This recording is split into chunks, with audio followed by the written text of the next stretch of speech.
सागर की मछली सागर से अपरिचित रह जाती है। इसलिए नहीं कि सागर बहुत दूर है,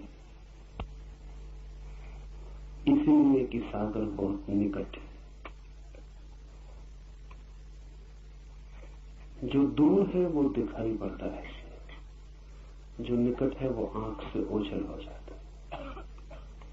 दूर को जानना कठिन नहीं, निकट को जानना ही कठिन। और जो निकट से भी निकट है उसे जानना असंभव। इसे थोड़ा हम ठीक से समझ लें, क्योंकि अंतर यात्रा में अत्यंत अपरिहार्य है जानना। इसे पूछते हैं लोग, कहां खोजें परमात्मा को? पूछते हैं कि जो भीतर ही छिपा है वो भूल कैसे गया है? पूछते हैं कि जो इतना करीब है कि हृदय की धड़कन भी उतनी करीब नहीं, श्वासें भी उतनी पास नहीं स्वयं के, वो भी बिछड़ कैसे गया है? जो मैं स्वयं ही हूं उससे भी विस्मृति कैसे हो गई? और उनका पूछना तर्कयुक्त मालूम पड़ता है। प्रतीत होता है वे जो पूछते हैं ठीक ही पूछते हैं, और लगता है कि होना नहीं चाहिए था ऐसा। जो मेरे भीतर ही छुपा है उसे ही मैं नहीं जान पाता हूं, जो मैं ही हूं वो भी अपरिचित रह जाता है। तो फिर परिचय किससे होगा? पहचान किससे होगी? ज्ञान किसका होगा? जब पास ही छूट जाता है हाथ से तो दूर को हम कैसे पा सकेंगे? और ऐसा नहीं कि वो आज पास हो गया हो, वो सदा से ही पास है, अनंत अनंत काल से पास है। उससे क्षण भर को भी हमारा छूटना और दूर होना नहीं हुआ है। हम जहां भागे वो हमारे साथ भागता है, हम जहां जाएं वो हमारे साथ जाता है। नरकों में भी वो हमारे साथ यात्रा करता है, और स्वर्गों में भी, पाप में भी वो हमारे साथ उतना ही खड़ा होता है जितना पुण्य में। ये कहना भी ठीक नहीं कि साथ खड़ा होता है, क्योंकि जो हमारे साथ होता है उससे भी थोड़ी दूरी होती। हमारा होना और उसका होना एक ही बात है। अगर ये सच है तो इस जगत में बड़ा चमत्कार हो गया कि हम अपने को ही खो बैठे। जो असंभव मालूम पड़ता है, अपने को कैसे खोया जा सकता? अपनी छाया तक को खोना मुश्किल है, हम अपनी आत्मा को खो बैठे हैं। ये कैसे हो सकता है? और ये हुआ है।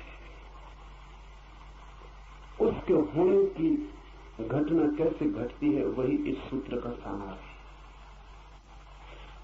इस सूत्र में प्रवेश करने के पहले इसके बुनियादी आधार समझ लें।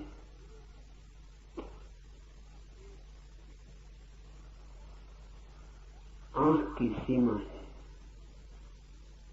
एक परिधि है। उससे ज्यादा दूर हो तो आंख नहीं देख पाती, उससे ज्यादा पास हो तो भी आंख नहीं देख पाती। आंख के देखने का एक विस्तार है। किसी चीज को आंख के बहुत पास ले आए फिर आंख नहीं देख पाएगी, बहुत दूर ले जाए तो भी आंख नहीं देख पाएगी। तो एक क्षेत्र है जहां आंख देखती है, और इस क्षेत्र के उस पार या इस पार आंख अंधी हो जाती। और आप तो इतने निकट हैं कि आंख के पास ही नहीं है, आंख के पीछे है। यही अड़चन है।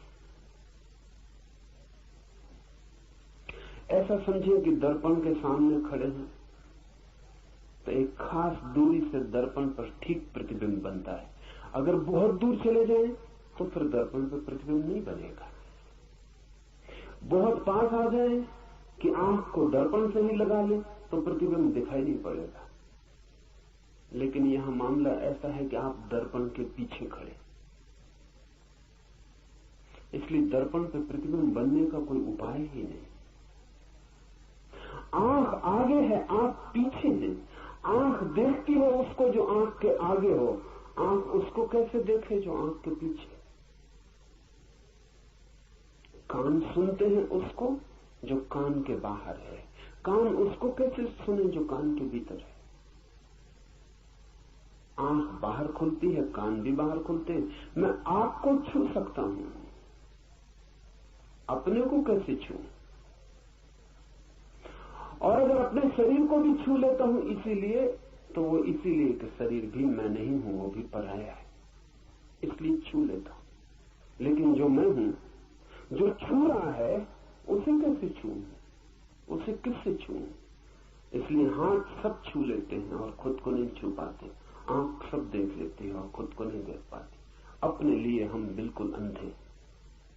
हमारी कोई इंद्रिय काम की नहीं है। जिन इंद्रियों से हम परिचित हैं वो कोई भी काम की नहीं है। अगर कोई और इंद्रिय का उद्घाटन ना हो जो भीतर देखती हो,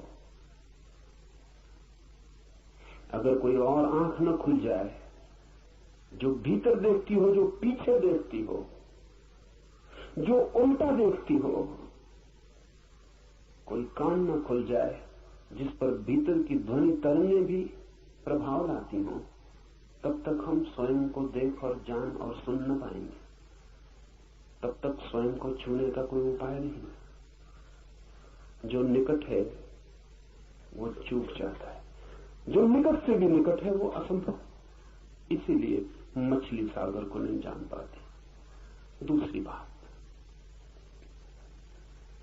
सागर में ही पैदा होती है, सागर में ही जीती है, सागर ही उसका भोजन, सागर ही उसका पेय, सागर ही उसका प्राण, सागर ही सब कुछ।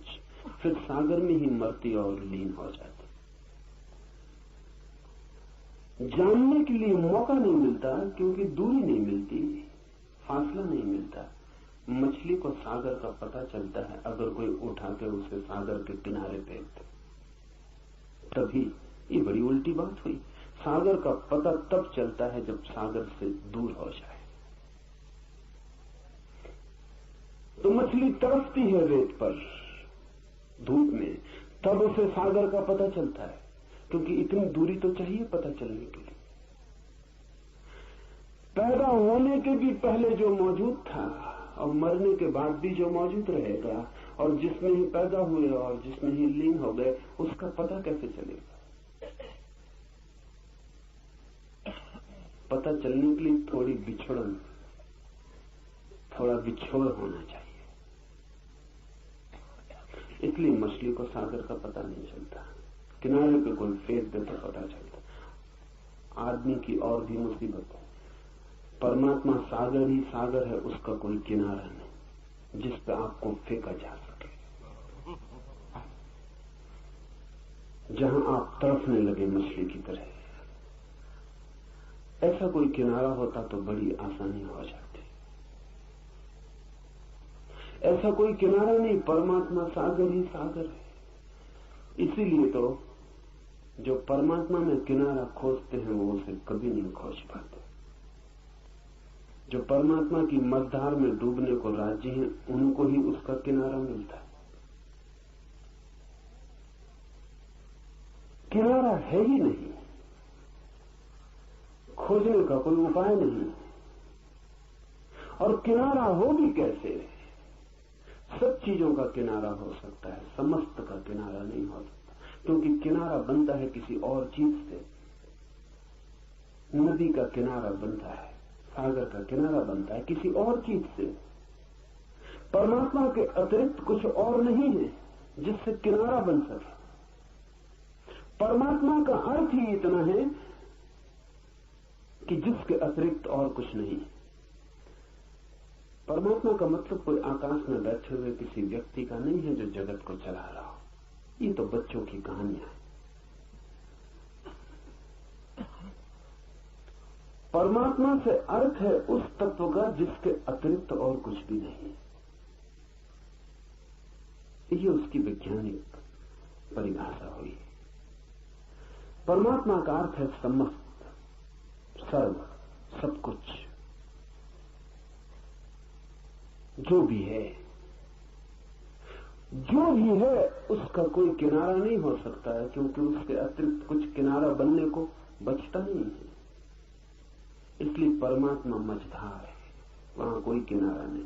जो डूबने को राजी है वो उबर जाता है, जो उबरने की कोशिश करता है बुरी तरह डूबता है।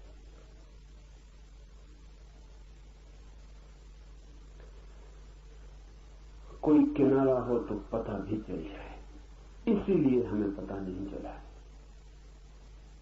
उसी में हम हैं, जिसे हम खोजते हैं उसी में हम हैं, जिसे हम पुकारते हैं उसे पुकारने की जरा भी जरूरत नहीं है, क्योंकि इतना भी दूरी नहीं है कि हमारी आवाज हमें जोर से पुकारनी पड़े।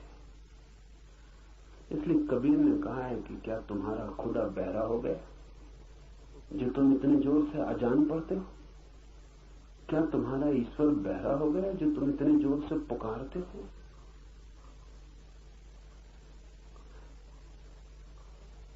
इतने पास है कि आवाज देने की भी तो जरूरत नहीं।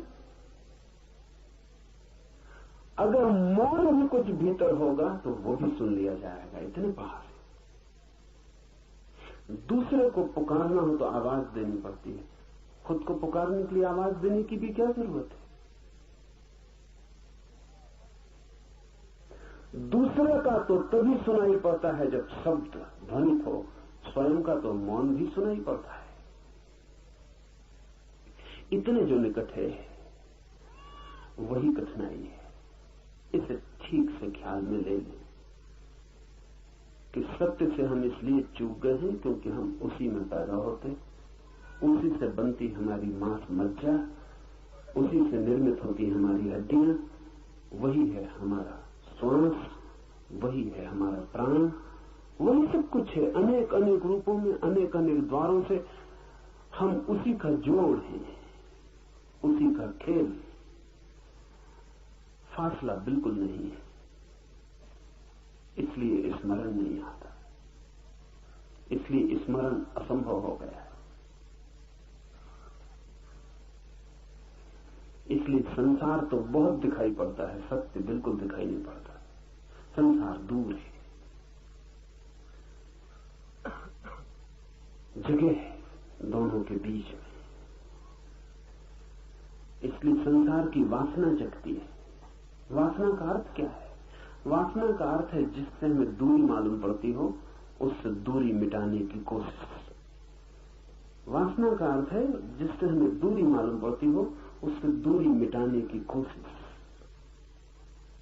इसलिए परमात्मा की कोई वासना नहीं, क्योंकि दूरी ही मालूम नहीं पड़ती। या कभी कोई परमात्मा को खोजता भी मालूम पड़ता है तो झूठी वासना मालूम पड़ती। परमात्मा के नाम से कुछ और मालूम पड़ता। नाम परमात्मा का लेता है, चाहता कुछ और है। शक्ति चाहता हो, सिद्धि चाहता हो, धन चाहता हो, पद चाहता हो, कुछ और।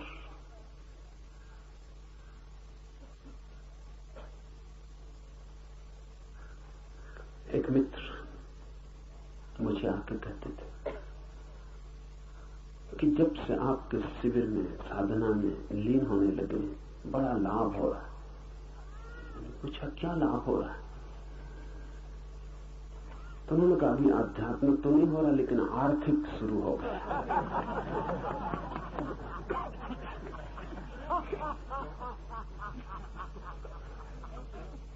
ठीक, आध्यात्मिक की इतनी जल्दी भी क्या है? टाला जा सकता, स्थगित किया जा सकता। आर्थिक तत्काल है।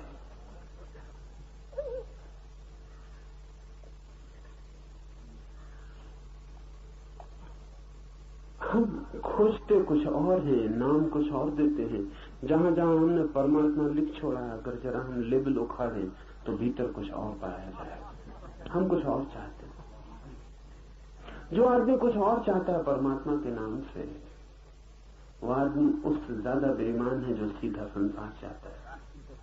कम से कम एक ऑनेस्टी, एक ईमानदारी है, एक प्रामाणिकता है। एक आदमी कहता है मैं धन चाहता हूं, एक आदमी कहता है मैं काम वासना चाहता हूं, एक आदमी कहता है मुझे पद चाहिए, अहंकार की तृप्ति चाहिए, एक आदमी कहता मैं तो परमात्मा चाहता हूं। लेकिन परमात्मा की चाह में मन उसका कुछ ऐसा ही है कि एक दिन दुनिया को दिखा दूं कि मेरी मुट्ठी में परमात्मा भी है।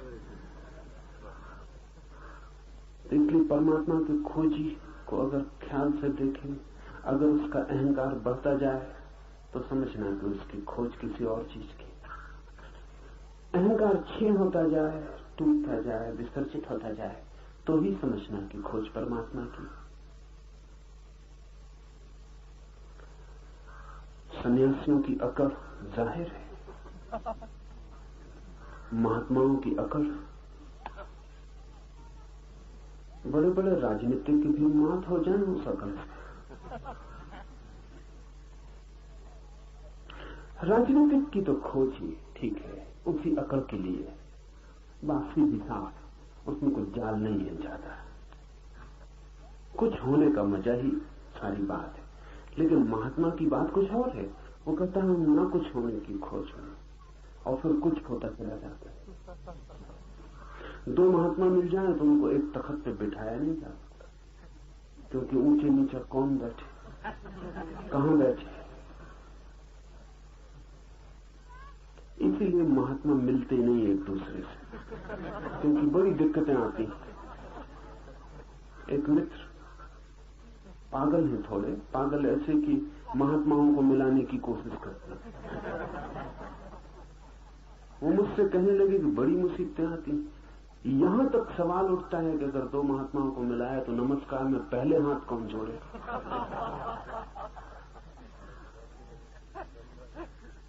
कठिन मामला। संसारी भी इतने संसारी नहीं मालूम होते, न भी जोड़ना चाहते हो हाथ तो भी जोड़ लेते हैं। मन में भला होता हो कि दूसरे पहले जोड़ता है, लेकिन फिर भी इसको छिपा के चलते हैं, अभद्र मालूम पड़ता है। लेकिन महात्माओं को अभद्र भी नहीं मालूम पड़ता। कुछ महात्मा तो नमस्कार करते ही नहीं, उन्होंने व्यवस्था ही बंद कर रखी है, वो सिर्फ आशीर्वाद देते।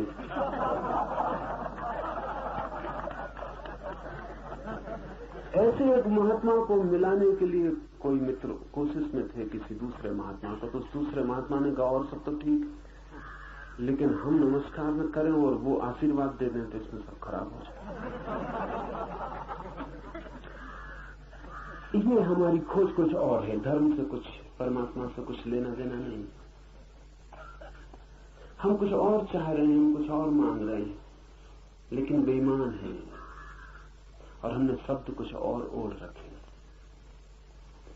परमात्मा की खोज कैसे हो, क्योंकि दूरी नहीं है।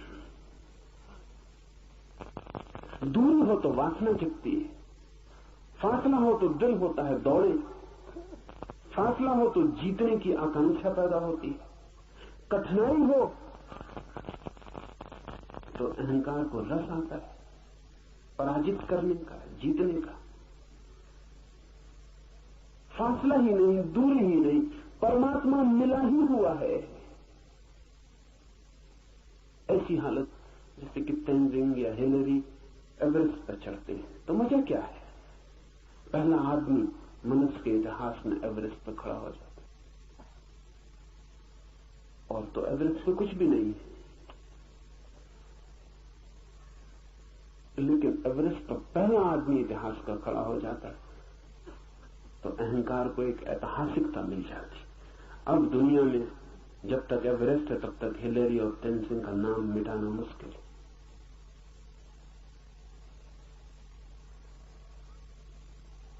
अभी चांद की इतनी दौड़ चलती थी, ये बड़े मजे की बात है कि चांद पर हम क्या छोड़ आए।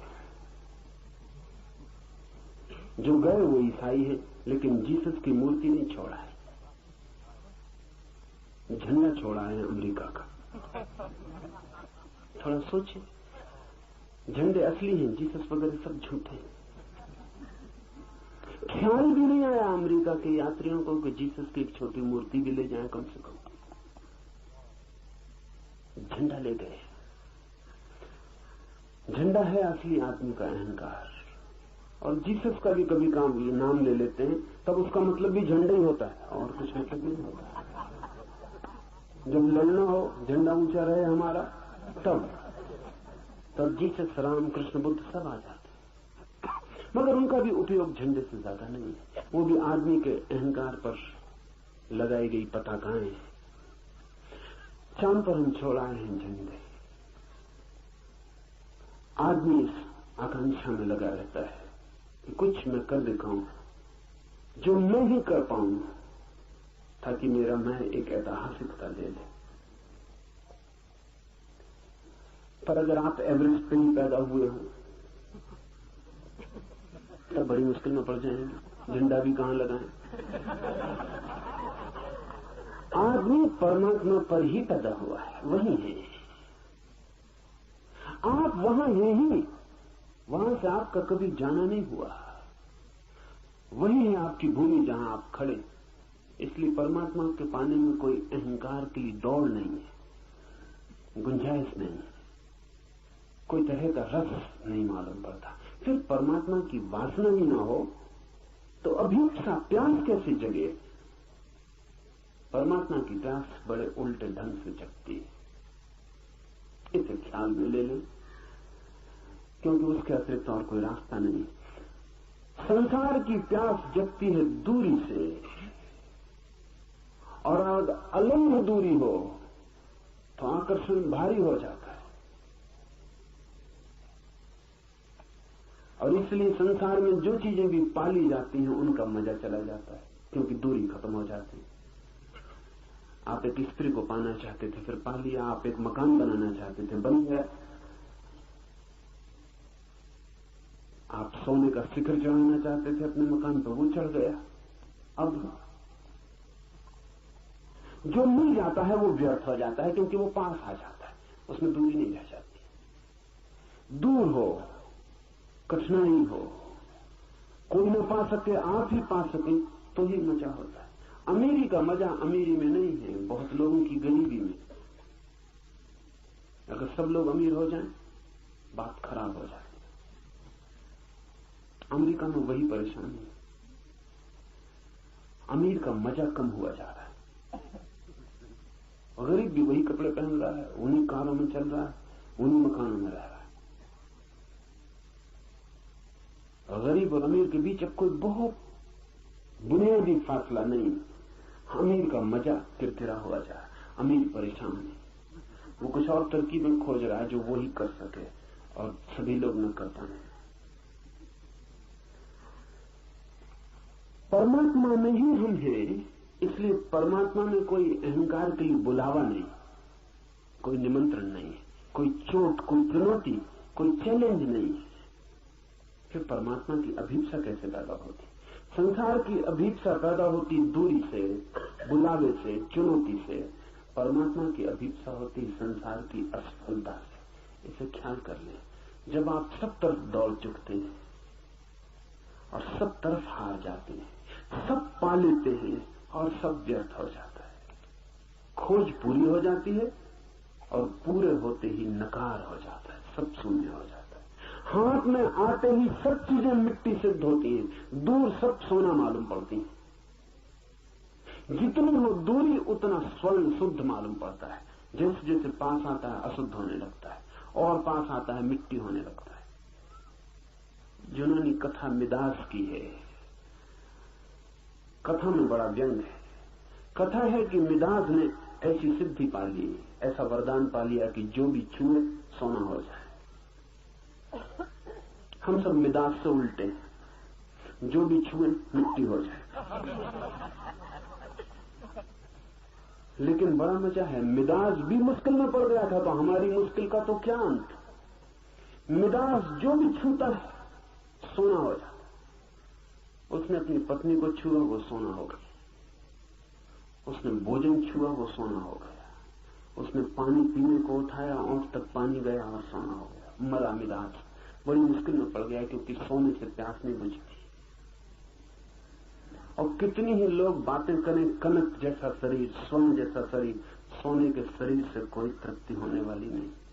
कोई कितनी कहे कि मेरी प्रेसी का जो काया है कनक काया, स्वर्ण काया, लेकिन हो जाए तब पता चले, तब सिर धुने बैठती थी ये क्या हो गया। तो वही काया बेहतर थी। मिजाज इस मुश्किल में पड़ गया, कवियों की बातों में आ गया, वरदान मांग बैठा। पत्नी हो गई सोने की, पानी सोना हो गया, भोजन सोना हो गया, लोग उससे भागने लगे, खुद के बेटी बेटी दूर रहने लगे, कहीं वो छू न दे, कोई मित्र पास न आए कि कहीं छू न दे। मिजाज अकेला हो गया, भरा पूरा जगत था उसका, सम्राट था, अकेला हो गया, वजीर पास न आए, सदा एक फासला रखें कि बचने का उपाय रहे, भागने की सुविधा रहे, अगर वो छू ही दे। और मिजाज भूखा मरने लगा, पानी मिले ना, भोजन मिले ना, वो चिल्लाने लगा, चीखने लगा कि भगवान वापस कर दे। वही ठीक था। ये तो वरदान अभिशाप हो गया।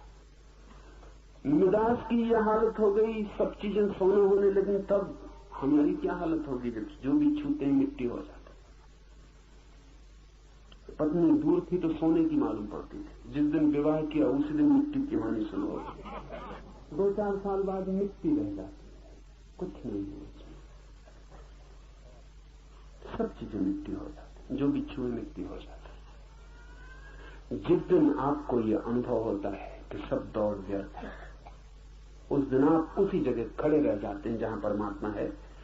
जिस दिन आपको पता चलता है कि दौड़ के कुछ भी नहीं मिला, कुछ भी नहीं पाया, उस दिन दौड़ते नहीं है, और न दौड़ने की वजह से वो दिखाई पड़ जाता है जो दौड़ने की वजह से दिखाई नहीं पड़ रहा था। दौड़ने की धुन थी सवार, तो दूर की चीजें दिखाई पड़ती थी। दौड़ना व्यर्थ हो जाए तो दूर से आंख पास लौट आती है, और अगर सारी ही दौड़ व्यर्थ हो जाए तो आंख उल्टी हो जाती है। अब तक बाहर देखती थी, अब भीतर देखने लगती। दर्पण घूम जाता है जब संसार में देखने योग कुछ भी नहीं लगता, पाने योग कुछ भी नहीं लगता, खोजने योग कुछ भी नहीं लगता, जब संसार वासना नहीं रह जाती। इसलिए इतना जोर दिया है बुद्ध ने, महावीर ने, उपनिषदों ने कि निर्वासना द्वार है। वासना है दूर जाने की व्यवस्था, निर्वासना है पास आने का द्वार। इस सूत्र को अब हम ख्याल में ले लें। शरीर के भीतर छिपा है वह अजन्मा नित्य, कभी पैदा नहीं हुआ जो, और सदा है और सदा है और सदा है। ऐसा जो अजन्मा नित्य है वो इसी शरीर के भीतर छिपा है, लेकिन शरीर को उसका कोई पता नहीं। शरीर है पृथ्वी का अंग, वो पृथ्वी के भीतर छिपा है, पर पृथ्वी को उसका कोई पता नहीं।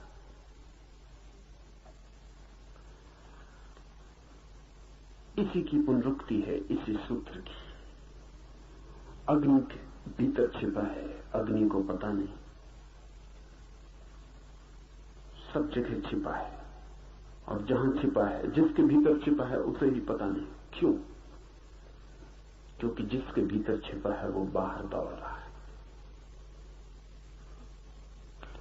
आपने कभी अनुभव किया शरीर की भीतर की तरफ दौड़? अगर आप अनुभव कर लें तो समाधि उपलब्ध हो जाए। आपने शरीर की बाहर की तरफ दौड़ अनुभव की है? एक सुंदर काया दिखाई पड़ती, शरीर दौड़ने लगा, पुलक आ गई, शरीर का रोआ रोआ भागने लगा। एक सुंदर फूल दिखाई पड़ा, आंखें भागने लगी। एक सुंदर ध्वनि सुनाई पड़ी, कान भागने लगे। शरीर भागता है सदा बाहर की तरफ। कभी आपने अनुभव किया कि भीतर की तरफ भी शरीर भागा? कभी अनुभव नहीं किया। तो शरीर को पता भी कैसे चले कि कौन भीतर छिपा है, जहां शरीर जाता ही नहीं, जहां शरीर कभी देखता नहीं, सुनता नहीं, खोजता नहीं, शरीर को पता कैसे चले? शरीर अपरिचित रह जाता है उससे ही जिसका वो शरीर है। सब दौड़ बाहर की तरफ है, इसलिए भीतर अज्ञान छा जाता है। ये सूत्र अनेक अनेक द्वारों से एक ही बात की पुनरुक्ति है। वायु के भीतर जो छिपा है वायु उसे जानती नहीं। मन जिसका शरीर है मन उससे अपरिचित। अहंकार जिसकी देह है अहंकार उसके प्रति अनजान। चित्त जिसका शरीर है अक्षर अव्यक्त जिसका शरीर है वो भी उसे जानते नहीं जो भीतर छिपा है।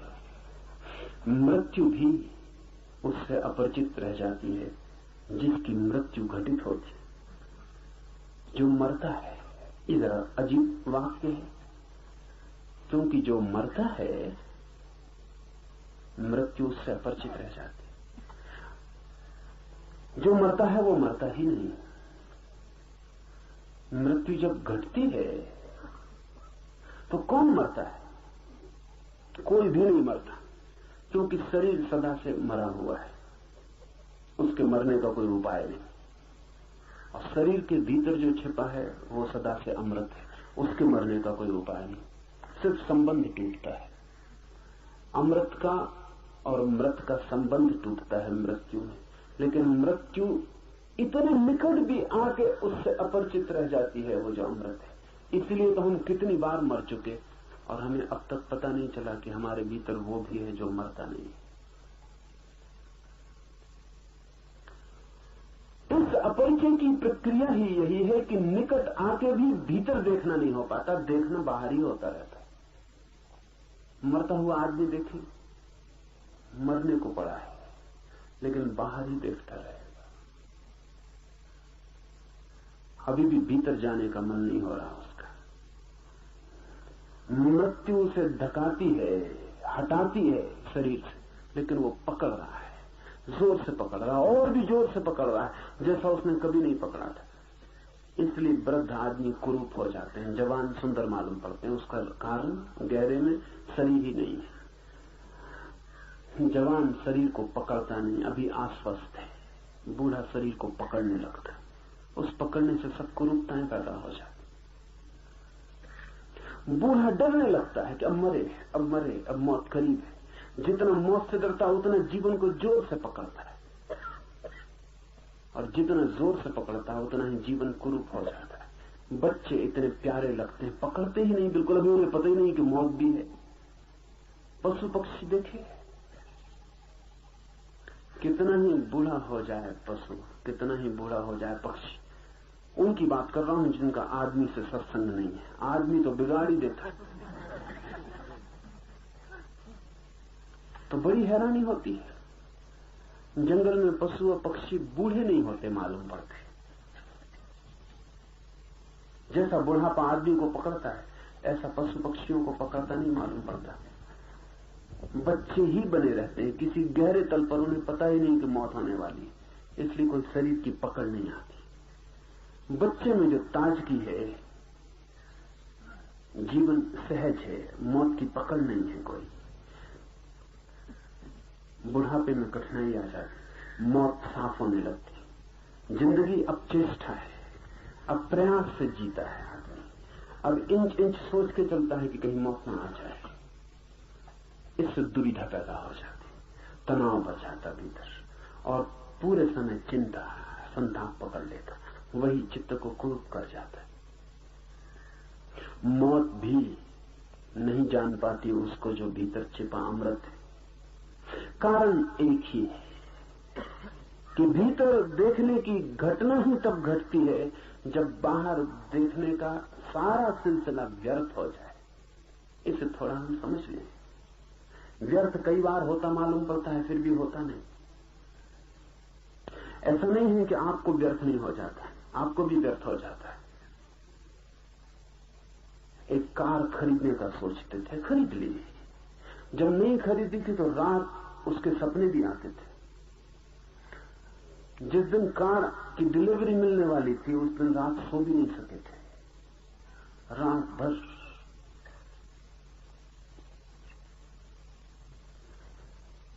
ओर्टेगा वाई गासेट ने लिखा है, अपने एक मित्र के बाबत, तो उसने एक बहुत खूबसूरत गाड़ी फेरारी खरीदी, बड़ी कीमती गाड़ी, और पहले ही दिन लेके उसे निकला, जरा सी खरोंच लग गई। बच्चा नहीं था मित्र, 50 साल का आदमी था, गैर पढ़ा लिखा नहीं था, यूनिवर्सिटी का प्रोफेसर था, साधारण विषय का प्रोफेसर नहीं था, फिलोसफी का प्रोफेसर। ओर्टेगा वाई गासिप ने लिखा है कि मैंने अपने उस मित्र को अपनी मां के कंधे पर सिर रख के रोते देखा। फेरारी में खरोंच लग गई, कार थी कीमती, न मालूम कितने सपने देखे होंगे। जो खरोंच थी वो भीतर तक चली गई, आत्मा तक प्रवेश कर गई होगी, तभी रोया है।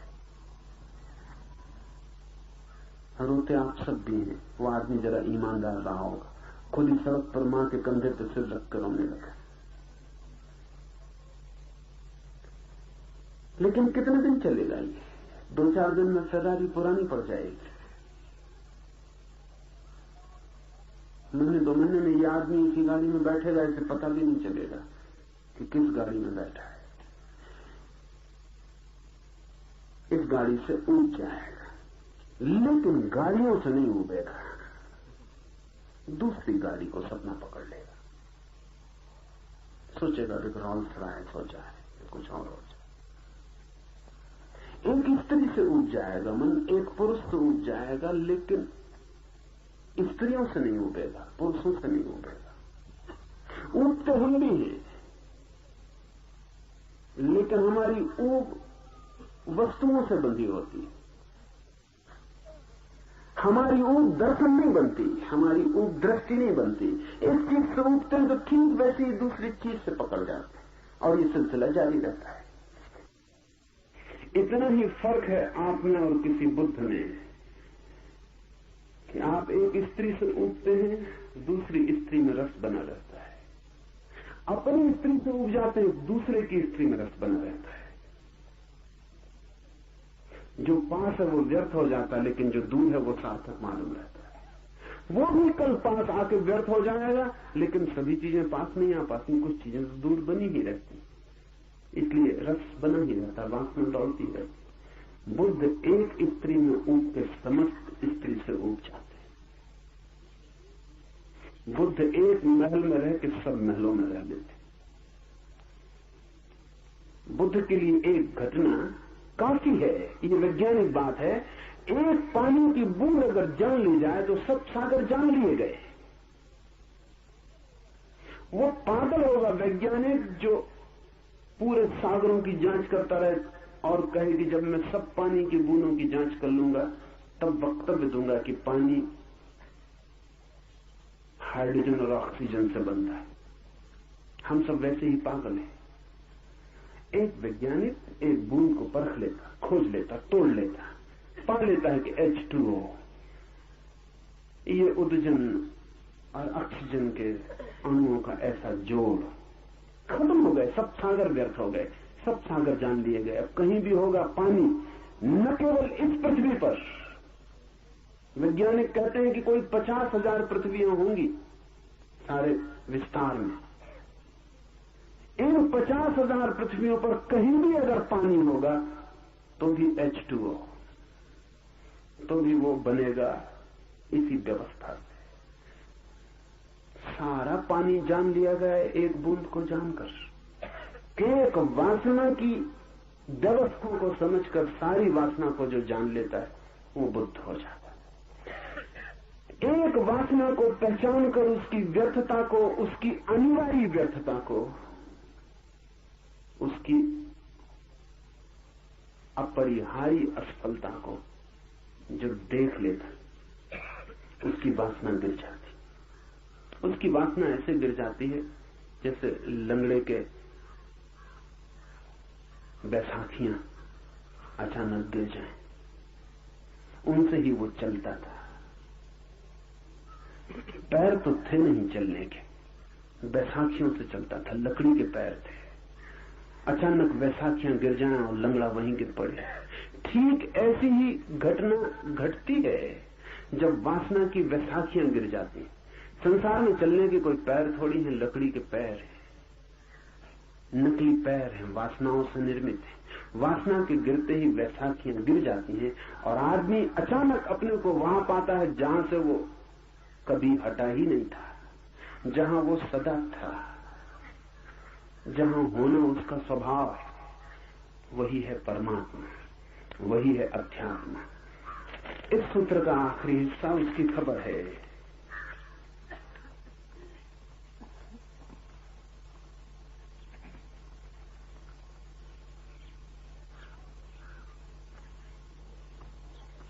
मृत्यु जिसका शरीर है और मृत्यु के अंदर जो है और मृत्यु जिसे जानती नहीं, वही इन सर्वभूतों का अंतरात्मा। उसके पाप नष्ट हो गए हैं और वही एक दिव्य देव नारायण है। देह, इंद्रियां आदि अनात्म पदार्थ हैं, इनके ऊपर मैं, मेरा ऐसा जो भाव है वो अध्यास भ्रम है। इसलिए विद्वान को ब्रह्मनिष्ठा द्वारा इस अध्यास को, इस भ्रम को दूर करना चाहिए। आखिरी बात इस सूत्र में, ये जो वासनाओं की दौड़ है ये इसीलिए है कि हमें दिखता है दूर कहीं कोई सपना पूरा होता होगा।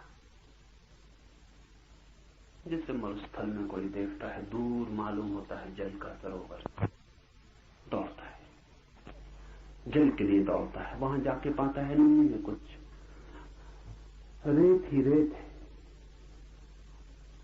लेकिन तब तक कहीं और जल का सरोवर दिखाई पड़ने लगता है। भ्रम है, अध्यास है। सूर्य की किरणें जब तपती हैं जोर से रेत के ऊपर और वापस लौटती हैं, रिफ्लेक्ट होती हैं, जब वापस लौटने लगती हैं, तो कपती हुई सूर्य की किरणें जब वापस लौटती हैं, उनके कंपन के कारण भ्रम पैदा होता है कि लहरें कप रही हैं। और वो कंपन इतना सतत होता है और कंपन की एक धारा बन जाती है कि अगर पास में कोई वृक्ष खड़ा हो तो उस कंपन में उस वृक्ष की छाया नीचे दिखाई पड़ने लगती है। वो कंपन दर्पण का काम करने लगता है। और जब आपको दूर से दिखाई पड़ता हो पानी भी, और न केवल पानी, आकाश में उड़ती हुई बदलियों की नीचे प्रति छाया भी दिखाई पड़ती हो, तो भरोसा भी कैसे न करें।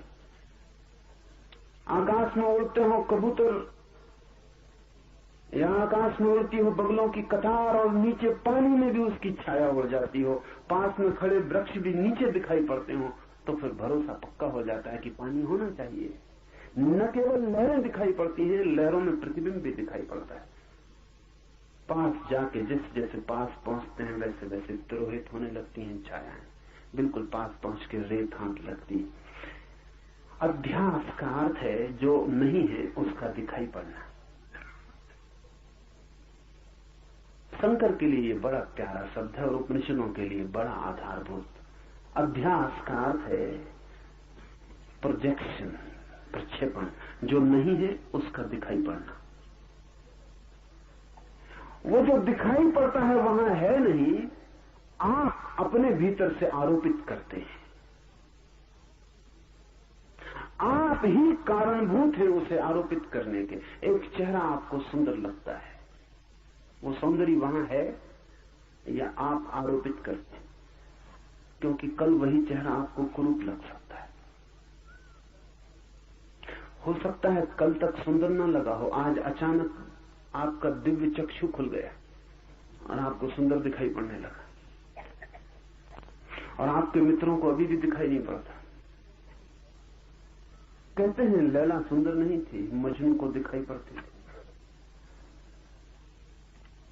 सारा गांव परेशान था और लोगों ने समझाया मजनू को कि तू पागल है, इससे बहुत सुंदर लड़कियां गांव में हैं, तू व्यर्थ ही दीवाना हुआ जाता।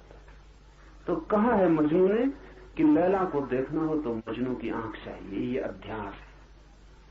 सवाल लैला नहीं, सवाल मजनू की आंख है। सवाल वो नहीं है जो दिखाई पड़ रहा है, सवाल वो है जो देख रहा है।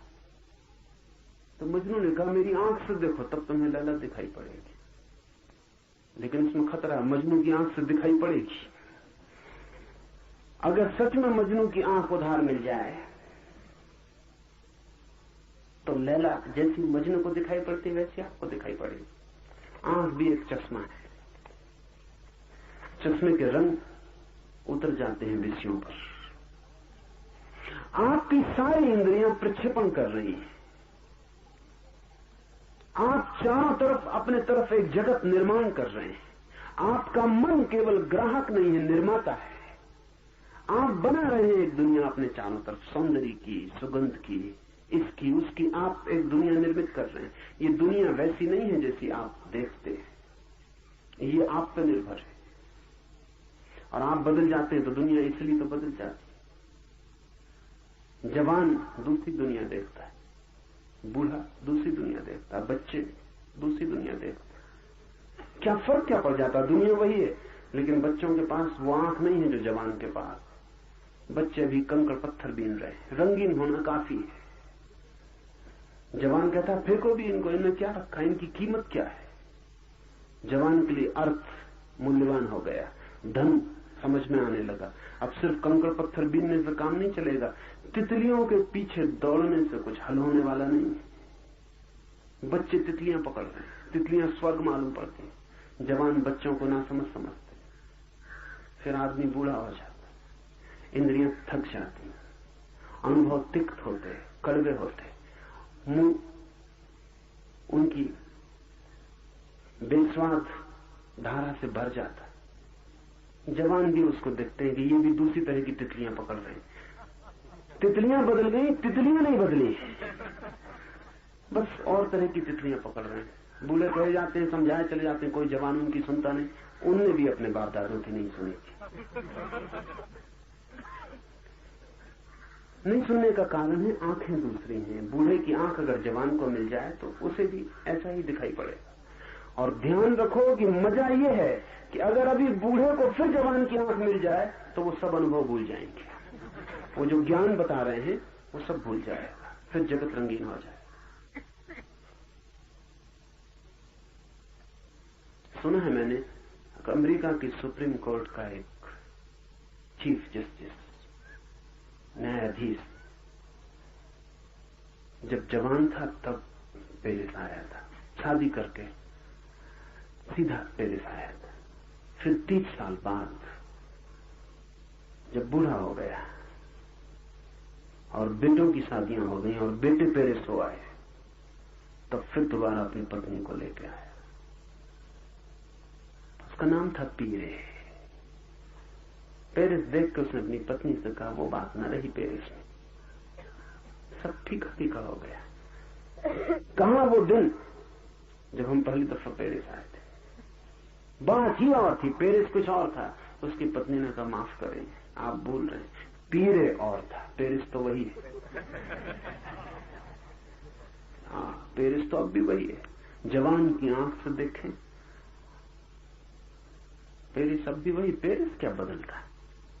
लोग बदल जाते, दृष्टि बदल जाती। दृष्टि के बदलने से अगर जगत बदल जाता है तो समझना कि आपने जो जाना था वो अध्यास था, वो दृष्टि की वजह से पैदा हुआ था, वो जगत नहीं था। क्या ऐसा भी कोई उपाय है कि बिना दृष्टि के जगत देखा जा सके? अगर हो तो ही जगत देखा जा सकता है, नहीं तो नहीं। दृष्टियां अध्यास है, इसलिए ख्याल रखें, दर्शन का मतलब दृष्टि नहीं है। दर्शन का मतलब है वैसी अवस्था जब सब दृष्टियां शांत हो जाती, कोई दृष्टि नहीं रह जाती, तब देखना। जब अपनी कोई आंख नहीं रह जाती थोपने को, और अपना कोई भाव नहीं रह जाता आरोपित करने को, अपनी कोई आकांक्षा नहीं रह जाती, मरुस्थल को तब देखना जब भीतर कोई प्यास नहीं होती। फिर मरुस्थल धोखा नहीं दे सकता। प्यास की वजह से धोखा हो जाता।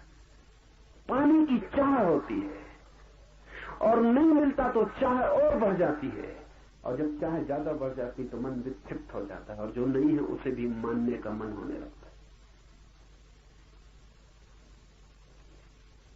लेकिन एक ऐसी स्थिति भी है जब सब दृष्टियां छीन हो जाती और दर्शन का उदय होता है।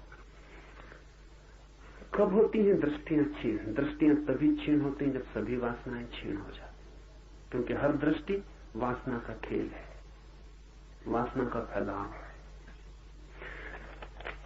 तो सूत्र कहता है, देह, इंद्रियां आदि अनात्म पदार्थ हैं, इनके ऊपर में मेरा ऐसा जो भाव होता है वो अध्यास है। इसलिए बुद्धिमान को ब्रह्मनिष्ठा द्वारा इस अध्यास को दूर करना चाहिए।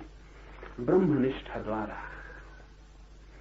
अपने में निष्ठा द्वारा हमारी निष्ठा हमेशा पराये में है, किसी और में, अपने में नहीं है। दौड़ कहीं और है, अपने में नहीं है। जहां कहीं और रहे हैं एक जगह को छोड़कर, वो जगह जो भीतर है। ब्रह्मनिष्ठा का अर्थ है ये वासनाओं की दौड़ हट गई, आदमी अपने में खड़ा हो गया। आदमी वहीं खड़ा हो गया जहां कोई मन नहीं है, कोई इंद्रियां नहीं है, कोई शरीर नहीं है, सिर्फ शुद्ध चैतन्य है। उसमें प्रतिष्ठित होते ही सब अध्यास टूट जाते और तब संसार नहीं है, ब्रह्म ही है।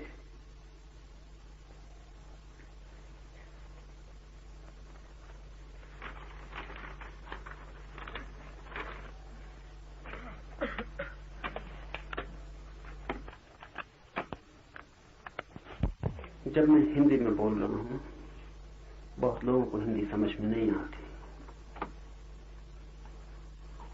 लेकिन वे भी उपयोग कर सकते हैं। जिन्हें हिंदी समझ में नहीं आती वे आंख बंद कर लें और केवल ध्वनि सुने, शांत बैठ जाएं जैसे ध्यान में हो। और बहुत बार जो शब्द समझ के भी समझ में ना आता, वो मात्र ध्वनि सुनने से समझ में आता है। जब मैं अंग्रेजी में बोल रहा हूं, जिन मित्रों को अंग्रेजी समझ में नहीं आती वो ऐसा न सोचें कि उनके काम का नहीं है। आंख बंद कर लें और जो मैं बोल रहा हूं उसकी ध्वनि पर ध्यान करें। समझने की कोशिश न करें, जो भाषा समझ में नहीं आती समझने की कोशिश ही मत करें। बिल्कुल ना समझ होकर शांत बैठ जाएं, सिर्फ ध्वनि का आघात ध्यान करें, सिर्फ सुने। वो सुनना ध्यान बन जाएगा और उपयोगी होगा। बड़ा सवाल समझना नहीं है, बड़ा सवाल शांत होना है। बड़ा सवाल सुनना नहीं है, बड़ा सवाल मौन होना है। तो कई बार तो ये होता है जो बात आपकी समझ में आ जाती है वो आपके भीतर विघ्न बन जाती, क्योंकि उससे विचार शुरू हो जाते। कई बार तो अच्छा है कि जो बात बिल्कुल समझ में नहीं आती उसको सुने, क्योंकि फिर विचार नहीं चल सकते। जो समझ में नहीं आए तो विचार के चलने का कोई उपाय नहीं है, विचार रुक जाते। इसलिए कभी तो वृक्षों के बीच से गुजरती हुई हवा को सुनना, कभी पक्षियों की आवाज सुनना, कभी पानी की कलकल धारा से उठता निनाद सुनना, ऋषि मुनियों को सुनने से भी ज्यादा बेहतर है। असली उपनिषद वहां बह रहे हैं, पर वो आपकी समझ में नहीं आएंगे, पर समझने की कोई जरूरत भी नहीं, सुनना काफी है। और जब समझ में ना आए और आप सुन सके तो थोड़ी देर में बुद्धि शांत हो जाती है, क्योंकि उसका कोई काम ही नहीं होता। और जब बुद्धि शांत हो जाती है तो आप वहां पहुंच जाते हैं जिसकी तलाश है।